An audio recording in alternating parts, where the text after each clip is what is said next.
Galley like me road. Coming up, my name now go call up on the wrong thing. My name now go call up on the wrong thing. My name now go call up on the wrong thing. My name now go call up on the wrong thing. The Adita, coming up, Galley like me road. Coming up, my name now go call up on the wrong thing. My name now go call up on the wrong thing. My name now go call up on the wrong thing. My name now go call up on the wrong thing. Hey, through me, you know, league it. The Adita, coming up, Galley like me road. Coming up, right, coming up, right, coming up, right, coming up, right, coming up. Good evening once again, ladies and gentlemen. As you know, this is the Talk of the Tongue. In this segment of the Talk of the Tongue, we are here with Professor Peter Baofu and with Sarah Sue Angel Hair. Sarah Sue Angel Hair. Okay, Professor Peter, you are visiting Punto Gorda. You are well known internationally around this world. You have traveled to over 100 countries on your journey. And Carol Sue, you've been in Punto Gorda now for over 5 years. 6.5 years. 6.5 years. And we'll just have like a discussion about Dr. Peter along with Carol Sue about everything world affairs to local affairs. So maybe we could start off with Dr. Peter. Tell us a little bit about yourself and how you ended up here in Punto Gorda. Okay, let me first to say thank you for inviting me. Welcome you too. I'm an American visionary and my name is Peter Baofu, and I'm the author of 180 books in all fields of knowledge, in the social sciences, in the formal sciences, in the natural sciences, and in the humanities. And I have proposed more than 150 different new theories and visions of the human future in relation to the mind, nature, society, and culture. As you just said, I have been in more than 158 different countries already as part of my global tour, and I should finish soon. And I have proposed all these ideas and go to all these places because I want to understand reality on the ground, not just by reading a book or watching a film and all that, in order to provide some solutions, realistic solution to global problems. And for the matter, my vision has been interviewed in many countries around the world. Okay.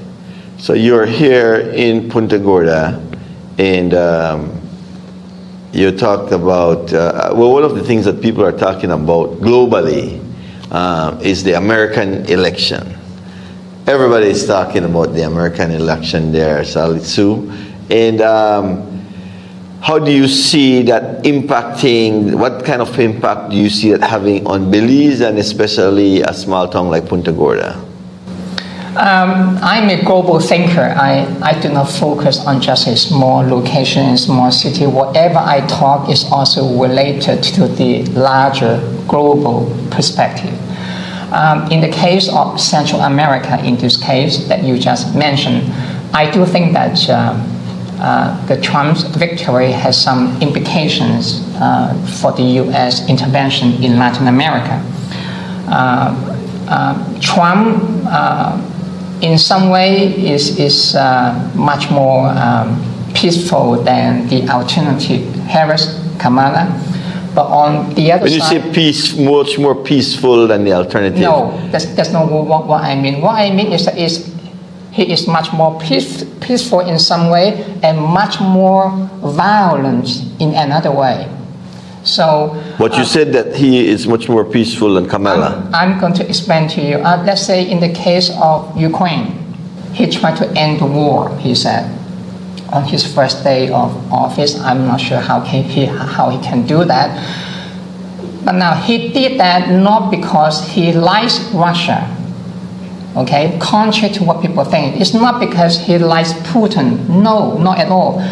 He does that because he believes, based on the advice of some other people that he worked with, that the U.S. should focus more on China, not on Ukraine. So he does that with a strategic understanding that the U.S. should focus more on China, to confront China as the main alternative superpower. Russia is not the superpower right now. China is, and the US. So in that case, he's much more peaceful as compared, let's say, with Biden and Harris. They are not willing to end the war, continue to supply weapons. On the other hand, Trump is much more hawkish than Biden in international affairs. In that sense, he's much more not peaceful at all. One good example is that Trump is thinking to nominate Senator Rubio as the next Secretary of State. And that guy is known to be extremely hawkish toward China and many other people to intervene in Latin America, especially Cuba. But now Trump is also thinking that the US should be much more interventionalist, not just in relation to Cuba, also in relation to Venezuela, Nicaragua, Bolivia, Peru. Okay, so that makes the situation much more, in this case, non-peaceful at all. So let's say... So in some cases, he's much more peaceful. In some other cases, he's much more non-peaceful. So let's bring it closer to home here. Belize have a dispute, or Guatemala have a dispute with Belize, where Guatemala is trying to claim Belize. Now, the United States have much more investments in Guatemala than in Belize. How do you see that playing out with this administration? We know that during the Biden administration, we have had several border incursions by Guatemalans, and the United States have done nothing to basically chastise Guatemala for violating our human rights and our natural resources. Do you see that trend continuing under this Trump administration, given the fact that Belize only have about 400,000 people? And it's not like it might not be of interest to them. They have more interest in Guatemala than they do in Belize. Remember that in international affairs, a nation state does something not for you, for its own interest. Right. If they think there's no interest involved, they are not interested. However, you may be very passionate about your country, but if they think that it doesn't benefit me to come here to intervene, they will not intervene. Now, in my publication about Trump's political personality, in some way he's much more transactionalist, which means that one of the criteria that he uses to understand, to judge whether the U.S. should intervene or not, depends on whether this is going to benefit the U.S. In this case, the conflict, the quarrel, the dispute between Belize and Guatemala is something that it doesn't matter to the U.S. too much. Okay. Now, then, of course, you wish that he would side with you against Guatemala, and Guatemala will wish that he could side with them against you. But in this case, I don't think that the Trump administration is very interested in doing one way or the other because it doesn't affect the U.S. that much. See, doing something. In international politics, people don't just come in to help you. Help also means, what can I get out of it? But, so what can you give the U.S. for the U.S. to come and help you? That's my counter question. Well, that's one of the things that's worrying me because, with all the refugees going to the U.S., they see Belize as having a lot of land. What if they want to come and dump those refugees in Belize? Mm-hmm. Because that will work to their advantage. What will happen to us here? Mm-hmm. In terms of the refugee, I'm not concerned that much because Belize is a small country, a very tiny population, and the U.S. is a big country, have more than 330 million people. So when you talk about a big country, a big superpower like this, a small country like this, even if you send another 10,000 refugees, it can be big in your eyes. But look about all those Latinos, the illegal immigrants coming to the U.S. We are talking about millions of them, and Trump now is talking about a mass deportation of them. That he's thinking to write an executive order to deport massively, not just a few of them.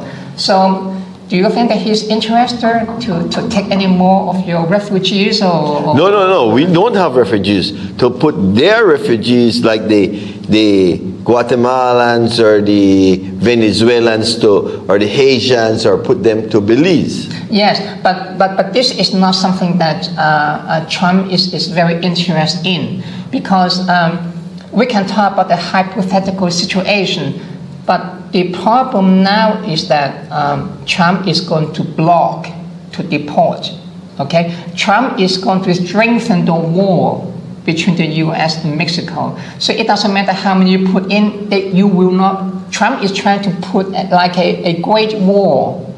No, it doesn't matter from you or from Belize or from anyone else, they will block it. Yeah. But I get, How do you- I understand the question of bringing the refugees here, and how is that going to affect Belize? Is that your question? Yeah. Yeah, and personally, I don't think it would be good. And you're bringing in an element of sometimes crime and different culture. Skilled. Yeah. I mean, to me, it would be horrible. Not a good idea. That's my opinion. Okay. Now, By the is way, he talking about doing that? No, I'm just, Okay. I mean, In the history of Belize, I would like to mention a fact too, is that that's also very important to consider. Many years ago, the population of Belize were primarily of African descent. Yeah. Okay. In the last few decades, you have more and more people, the Latinos, they are coming now. The Latinos, they become the largest segment, the largest minority in the country, Yeah. and become the majority too. So the demographic situation has changed. So if you ask me the question, I say not what the U.S. will do, Trump, because that's your question to me, but now if you ask another question, not related to Trump, but related locally only, not that the U.S. is doing anything for you, but what do you think that is that good for Belize to import, for example, to allow more immigrants to come? I think that is a question for the local population to decide whether they want more immigrants or not, because immigration is a controversial issue. yes, it is In very many controversial. countries, it depends on which group benefiting from which. If you talk to the Latinos, for example, because many of these immigrants are also Latinos, they be more sympathetic to take more of their own kind. But if you talk to people of African descent, I'm not sure they say they want more Latinos. Why? Because they used to be the majority here. Now they are no longer the majority. And you can threaten the majority, the composition of the population. So I'm not sure that the local population of African descent could welcome this. But on the other hand, I could easily see that the Latino group could not be very hostile to this kind of immigration. So again, I don't take side with either side, but I'm just answering your second question. Is that good and bad? I said it depends on which group that you are from and how do you benefit from all this kind of immigration. Again, it's a question of national interest, but it's judged by whichever group that you are in. I have a question. Will, what is your opinion? Because you are Belizean. What is your opinion? Well, I mean, great countries are built on the backs of immigrants, the United States right there. But things have changed from those times when people went to America was to build, to contribute. And if we have a situation like back in the 80s when the El Salvador Civil War was on its heights, Canada and the United States, they came, when the refugees were coming through Belize, they came and they took out the doctors and the lawyers and the best of the best skilled people and took them to Canada and the US. So they left us with mostly the farm workers. So it depends on the kind of people that we would get before we could. Plus, we don't have the infrastructure to handle anyone else right now. At our hospital here, probably more than 50% of the people have to travel over 100 miles to just deliver a baby. If we get 1,000 people here, how will that impact our health system? We have to have these things in place before we even think about that. Our school system, our health system, our housing. So those are the things we have to, before that happens, we have to think about that. Well, if this is the answer to the question, then I don't think that people like you, not personally, but that group, could not be very enthusiastic toward accepting immigration like this. And this is not just you. You go to Germany, you go to, let's say, France, you go to the UK. In fact, this is one of the major problems now confronting the EU. Hungary is another good example. They have been debating about this. Is it good or bad? And people have been arguing something like you. So it depends what kind of people they are. Are they doctors? Are they engineers? Or are they homeless people? Are they criminals? The US, Trump is saying the same thing. Trump say, I'm not against immigration at all. I want the doctors, the scientists, the engineers, the business well, see, that's people, the thing. but I don't want the criminals, the rapists, the terrorists to come to the U.S. We see that? Yeah. They're repeating the same slogan. And if I might interject, that is exactly what's going to be sent are the criminals. And it's going to create a whole criminal infrastructure. And it's like in Puerto Rico. Puerto Rico was a very, very, Laid back. yeah, very laid back. And then a lot of the poor Puerto Ricans, they went to the United States, they lived in the projects, and then they came back to Puerto Rico. And they brought the element of crime. Mm-hmm. And they changed the whole atmosphere became criminal.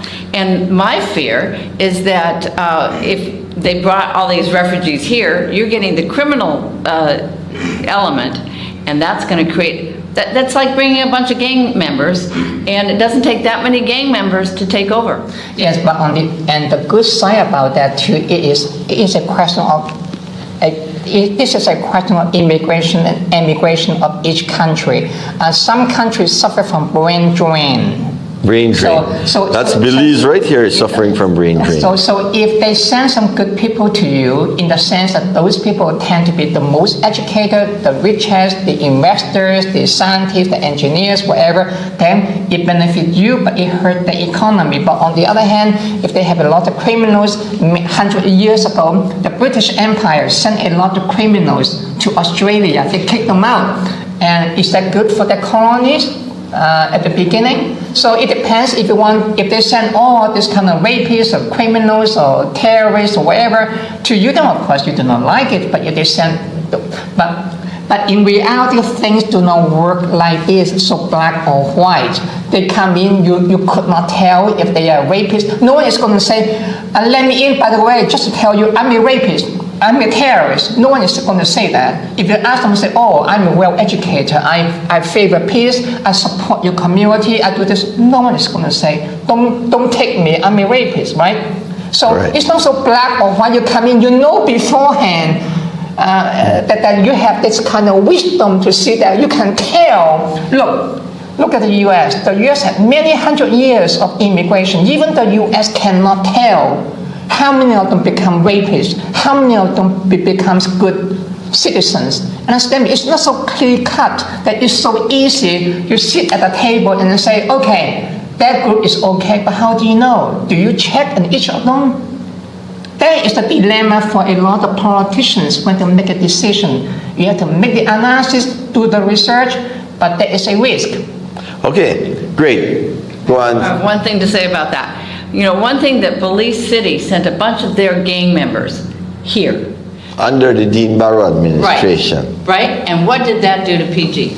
It wasn't good, yeah, right? It wasn't good. And to me, that would be an analogy of what would happen. Yeah. All right, great. But you also have a lot of people that are good here too. I also met some people from Cuba. Some of them are doctors. They work in the medical field now. You met them here? Come to Central America.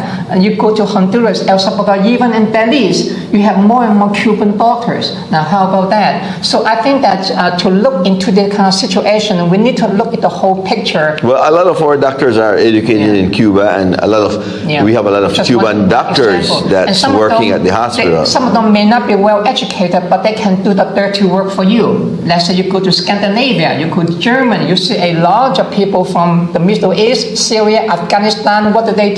They are not doctors, but they sell, they clean the street, they clean the airport, they drive the buses for the white people in Europe. Now, how about that? So I think that we have to be a bit more balance. Balance, yeah. Well, okay. So now let's bring it back closer to home here now. You've lived here for over 6 years now, and Professor, that you're recently visiting Punto Gorda and Belize. What has been your impression? How do you see your first impression of, let's say, Punto Gorda town? Well, it depends. There are many issues. Again, I'm not the kind of person who is a specialist on one thing. Let's say if I specialize in education, when I come here, I look only at education. I'm a polymath, I look at everything. So it depends on which one do you have in mind. What would you look at right here in Punto Gorda, let's say from a social and economic standpoint? Okay, that's a good point.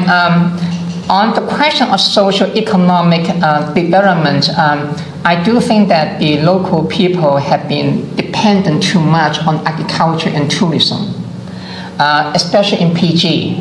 So what would be something else that they could, because say agriculture and tourism, although we get the least amount of tourists that Belizeans get. So what other things you would, can you see? Well, I mean, and as far as agriculture is concerned too, if you go to that market, and I encourage you to go there, a lot of the vegetables that's there is imported into town. We're not growing enough, in my opinion.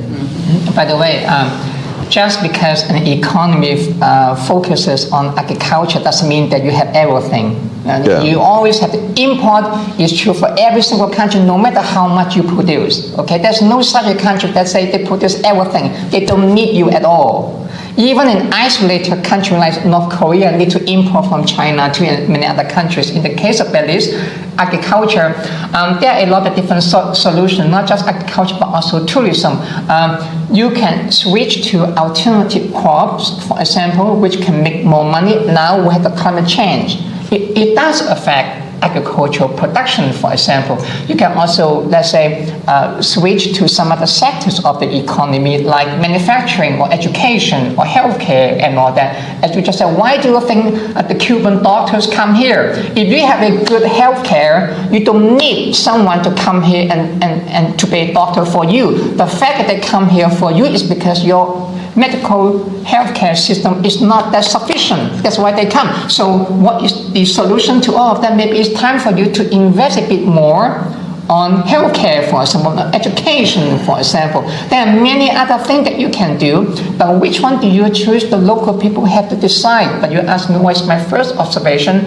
I think that dependency is not sustainable, because if you look into the global economies, all economies which focus on agriculture and tourism often are not very rich, and most of them are poor. So if you, then of course you say, we do not want to be poor, but that's exactly the whole point. Yeah. It's time for you to also diversify and do something else. So when it comes to diversifying, what comes to mind? For example, the thing that I just told you, there are several other options. You can, for example, produce some other crops, because why? Because now global warming, the climate change does affect agricultural What do you think about the legalization of marijuana? Now, there's a question of criminality, not a question of agriculture, but I can also answer the question because I have also written a book on criminality in relation to this very topic. Remember, I said I am the author of 180 books, not one book, and not in one field. But there's another issue altogether. But let me answer the question very quickly about criminality or decriminalization of marijuana. Now, I have no problem for any country to decriminalize marijuana, cocaine, whatever you have, it, cocktail, whatever drugs, because many of those people, they take drugs. They are not necessarily criminals in the sense that we treat them as criminals. Okay, so one way to reduce the overcrowdedness of the criminal system, because the more you arrest all these people, they have done nothing wrong other than the fact that they just take some marijuana, and now you arrest them, you put it in prison, and all of a sudden your prison are overcrowded, and the legal system, the judge every day have to look into all this kind of cases, then have less time, energy to focus on the real criminal, they murder, they rape. Okay, that's not necessarily bad, but now they have an effect on healthcare in the system. Do you want a lot of people, they have mental problem now because they take too many drugs. See, there's a pros and cons, but I do think that a balanced approach could be a much better one. In the U.S., by the way, in some states, marijuana become legalized. Do you know that? Yeah. Decriminalized. Right. But in a very restricted manner. In Europe too. In some European countries, now some of those drugs become decriminalized. So now you are no longer arrested for that, but you need to go to a certain place to take the drugs or to buy the drugs, and they are legal, and you consume there, for example. So it depends on how you, just the same thing about prostitution. Yeah. In some way, you can legalize that, control that, regulate that in such a way that it's not bad for organized crimes. So there are certain ways that you can do to make that more beneficial than undesirable. So that is to answer your sideline question, but back to the question of agriculture and tourism, there are many things that you can do. Now, which one do you choose? Just like if you give me 10 person over here, say, which one do you want that person to be, your wife or your husband? I say, well, it's up to you to choose. I can give you 10 choices, but which one do you choose? You have to make the choice. So I'm giving you some options. Yes, there are solutions. It's not hopeless. But which one do you choose? How to do it? Then you, the local people, have to decide. I cannot come here and dictate to you as a dictator. Yeah. So the local people. And Sansu, what's your take on?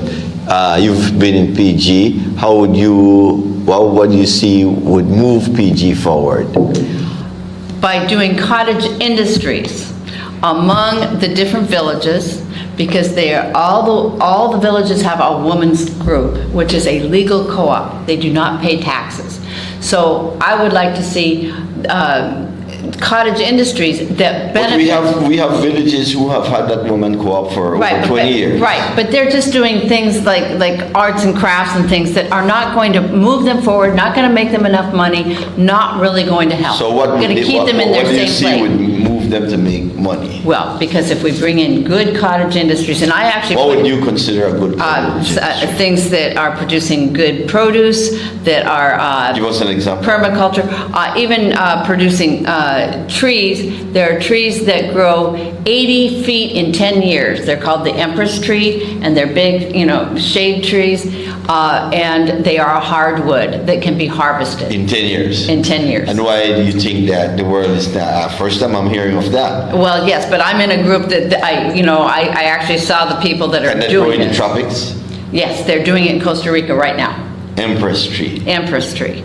80 feet in 10 years. Yeah, but you have to be careful because the roots are very invasive and they go far. So that you don't want to do them near a house because they could undermine the foundation.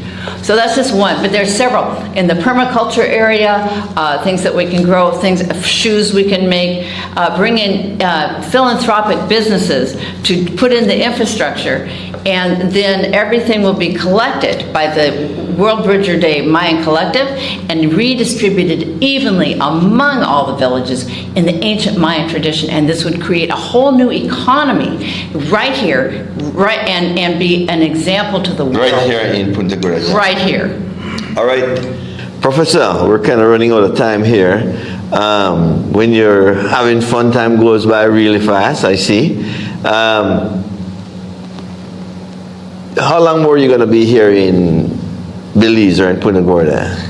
Maybe a few more days. A few more days. What will be the one thing that you leave here with? Like memory of this place. What will stand out in you? You've been to over 100 countries, so it's hard to. I would think. I've probably been to 50 countries, and I can't remember a lot of these things here. What will stick in your memory of Punto Gorda? One thing which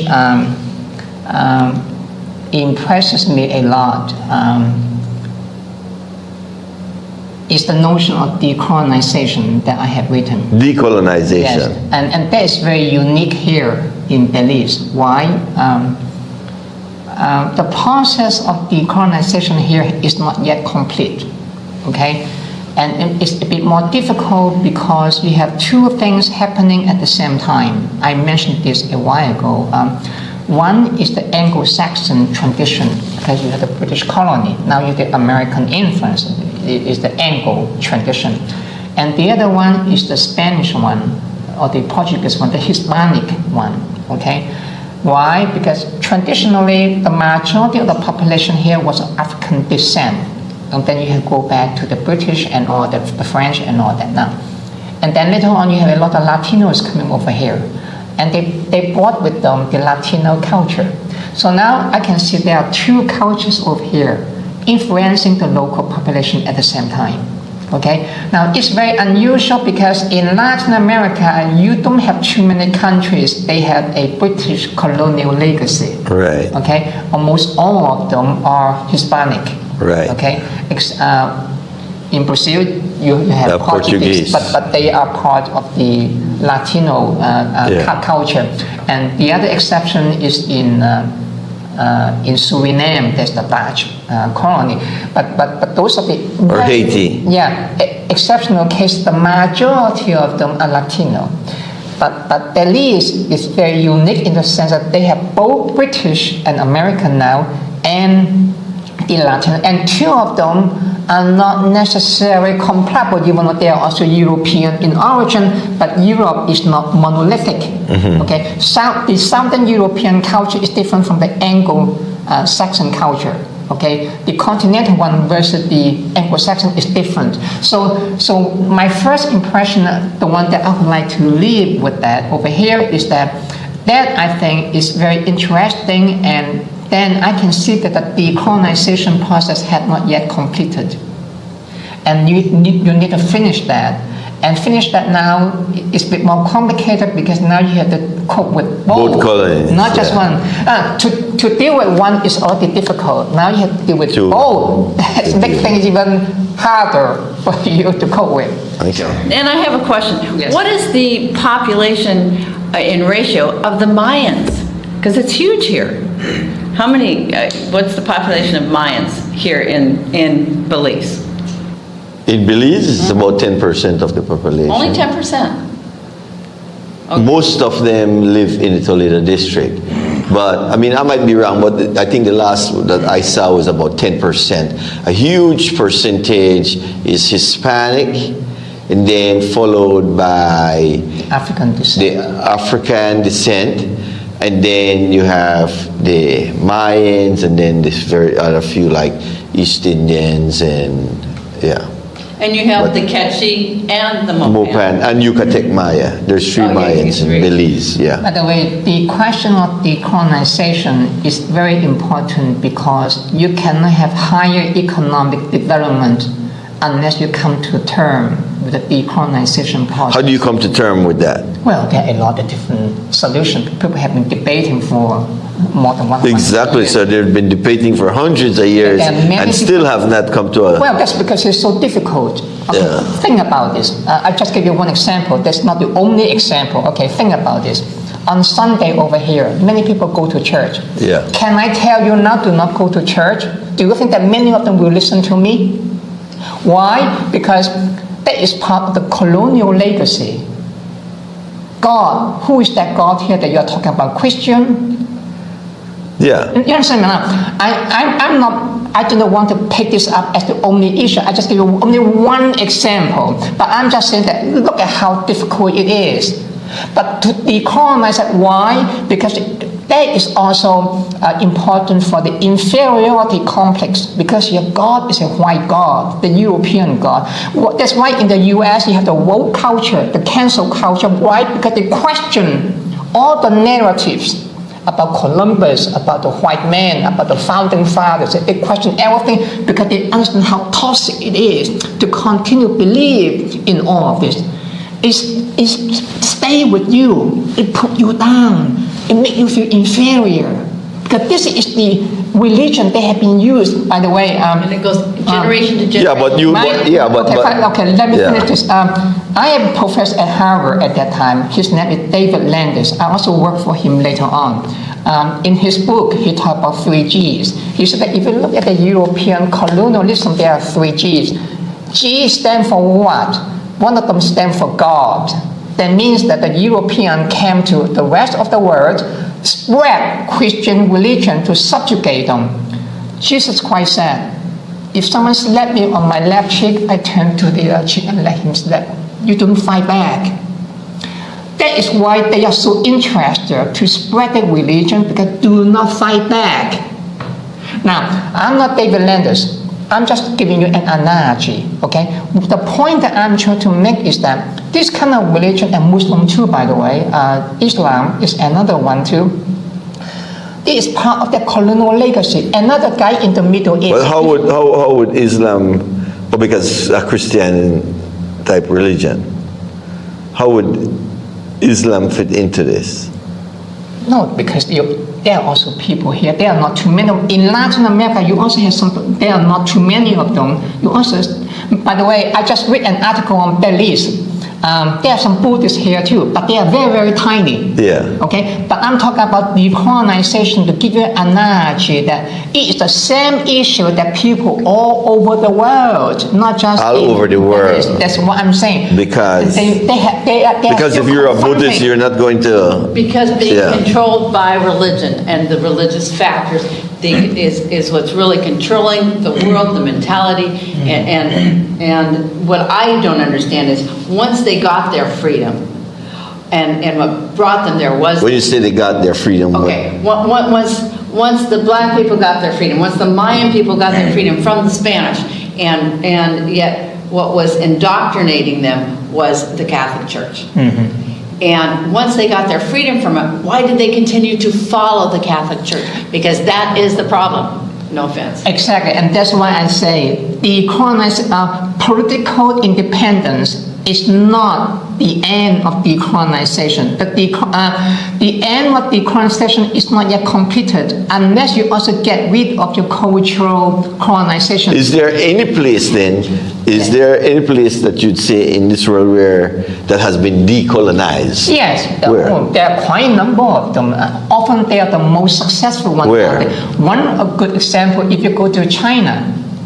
By the way, just in case you do not know, in the 19th century, the European powers, and also including Russia and Japan too, by the way, they divided China up into different pieces along the coastline. That's why the Chinese historians said 100 years of humiliation. Do you understand me?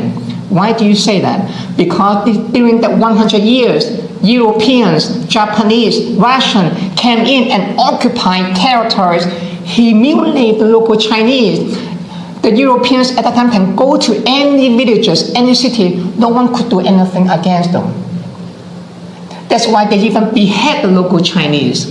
When the British colonized Hong Kong and Macau, by the way, was colonized by the Portuguese, what did they do to the Chinese? They beheaded many of them. 100 years of humiliation. And they call the Chinese do you know Bruce Lee? Yeah. Okay. Do you know one of his films, there's a sign, no Chinese or dogs allowed in the park in Shanghai. In that film. That's a type of apartheid. Yeah, it's like, so you Chinese are dogs. You are not allowed to go to the park, even though that park was in Shanghai in China. The European. They had signs like that. There's a sign, no Chinese or dogs allowed. Now, you can see now. Well, they had that in America too. Okay. They had it in South Africa. Now, the Chinese are extremely nationalistic. And that's why they react so fiercely against American intervention or European intervention. Every time the European came in and lectured on this, they do not listen. Yes, I mean, the Chinese mindset now, in such a way. What changed it? Oh, that's because of the very nationalistic sentiment. How did they become very nationalistic? Oh, that's because they have more than 5,000 years of civilization. They have been thinking for a long time. Their culture. So we here have a lot of thousands of years to go. No, different cultures are different. Look at Singapore. Singapore is also rising up now. The Singaporeans, by the way, now they are very proud. Why? Because now the Singaporean income per capita is even twice higher than the British income per capita.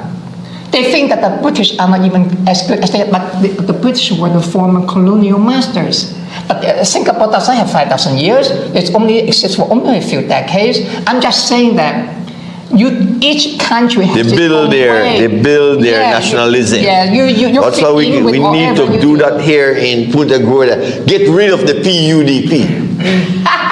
and build a nationalistic, somebody that cares for this place. And with that, we want to thank you for coming in to be a part of our show here. Sally Sue, you got to get your voter's card and help to spread this cooperative movement to move the economy forward more than depending on the handouts. Because you know the politicians, I met a lady today who said that the politician she wasn't even asking for handouts during the last election. They just came and give it to her. Right. Right? So we need to create our own economy and believe in ourselves that we do not have to be dependent on people. It's easy to say, not easy to do. Not easy to do. Africa has been doing this for more than 100 years now. Pan-Africanism is a major ideology now in Africa.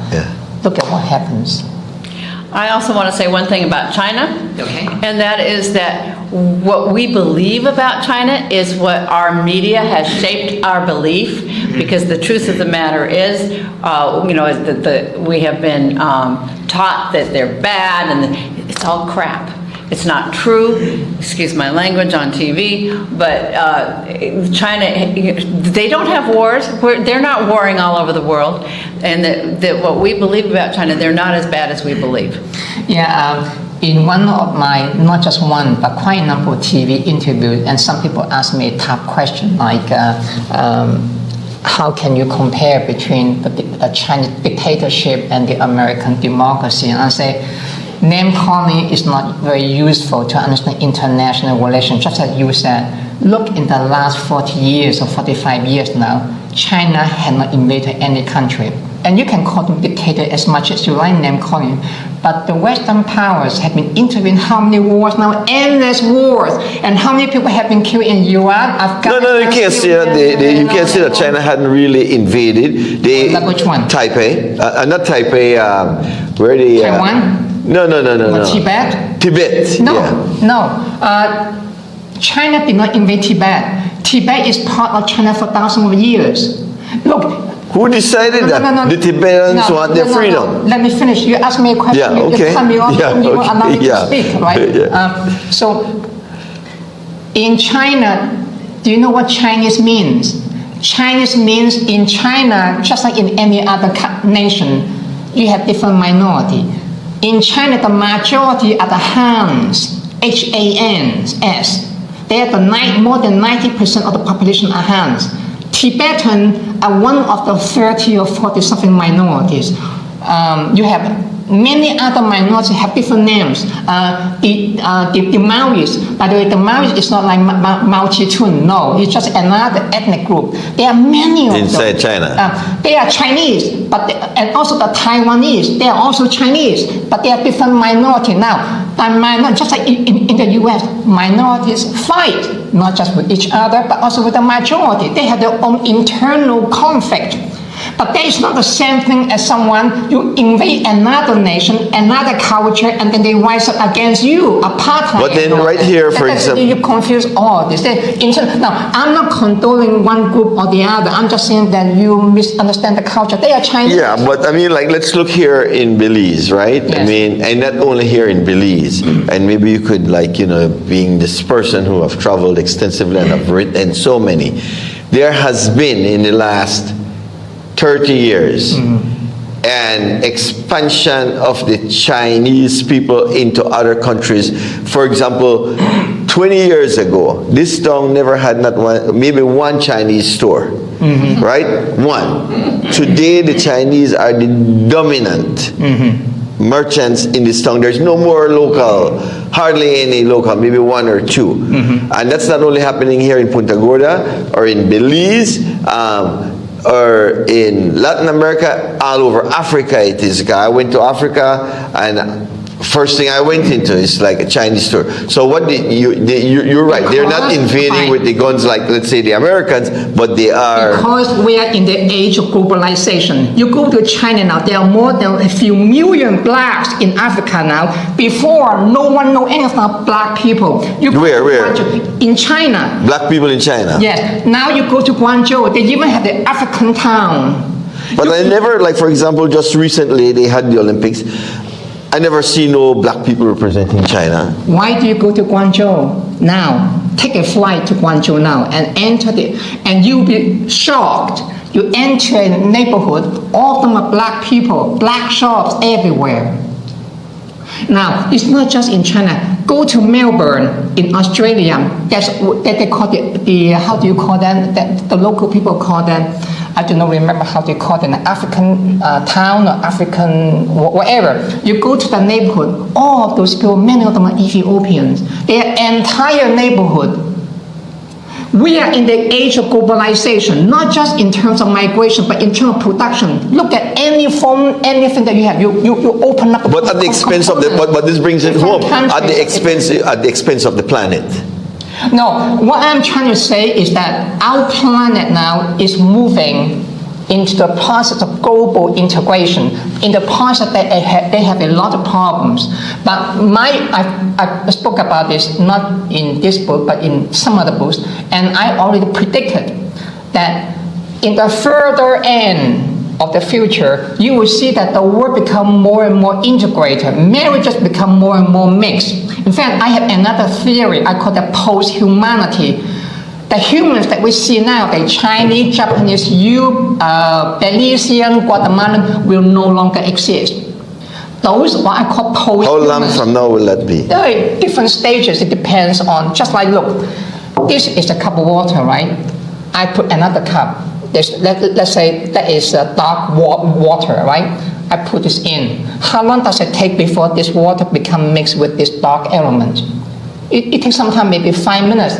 Now imagine this. We're not 5 minutes mean 1,000 years in global integration, or maybe 1,000 years. You understand my analogy? Yeah. I understand what you're saying. But my concern too, though. But my concern is. By the way, we have to look after the planet. Like you too. You go to the U.S., you see more and more people from Belize. But before that, people said Belize. What is Belize? Now you go to New York, and all of a sudden you will encounter some people that say, "I'm from Belize." Now, how about that? Why do you still think? Because we have not been in 160 countries. I have. I can see that all over the places. People intermarry nowadays. Go in Israel. The same thing too now. More and more Jews, they intermarry with other groups. Now in Israel, you have many other populations. They are not Jewish.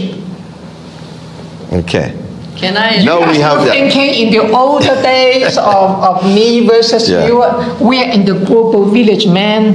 Think more globally. Things are, So back to your question, that certain cultures, like the Chinese, are more merchants. The Indian culture, more merchants. Yes. So you will find that they will dominate because they come and they are the merchants. Yes. And that is why they are taking over. And the Jews, because often they were the ones that were pushed through discrimination from one region to another, and it's all they could do. And they became the merchants. By the way. And now the Chinese that want to get out, they use that as creating a store, so that they have a way to get out of China. And so they bring their money and they put it in a store, and then they get the citizenship of wherever they are. And that's how it's spread. Well, I mean, my concern is not necessarily, it's just, if we're going to come and do something, we must always keep the planet in mind, because if we do things that's harmful to the planet, I'm a global thinker. I look at everything always in the global perspective, harmful not to the just planet. one thing like this and versus the other one. And Will wants to bring it home to Belize. Yeah. Right? Boy. And where did the time go? We thank you for coming in, Professor. And thank you, Salisu, for stopping in here. And that's it for this segment of The Talk of the Town.